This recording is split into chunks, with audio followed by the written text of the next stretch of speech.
ગીર સોમનાથના વેરાવળમાં વરસાદી ખુલ્લી પ્રશાસનની પોલ। સામાન્ય વરસાદમાં આજ ગટર ઉભરાતા સ્થિતિ બની વિકટ। વોર્ડ નંબર 10માં ગટરના પાણી શિવ મંદિરમાં ઘૂસી જતા આક્રોશ। વેરાવળના મુખ્ય બજારો સહિત શિવ મંદિરમાં ફરી વળ્યા ગટરના પાણી। સટ્ટા બજાર, સુભાષ રોડ વિસ્તારમાં ગટરના પાણી, જ્યાં ચાલવા લોકો મજબૂર બન્યા। વેરાવળ નગરપાલિકાના પાપે રહીશોને ગટરિયા પાણીની સજા।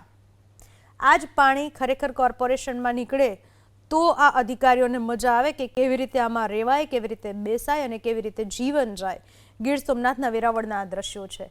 આ હાલાકી લોકોની છે। આ વરસાદના ચોખ્ખા પાણી નથી, પણ આ ગટરના ગંદા પાણી છે અને ગટરિયા પાણી લોકોના ઘરની અંદર ઘૂસી ગયા છે, મંદિરની અંદર ઘૂસી ગયા છે। આવા પાણીમાં ગટરના પાણી વચ્ચે રહેવા લોકો મજબૂર બન્યા છે।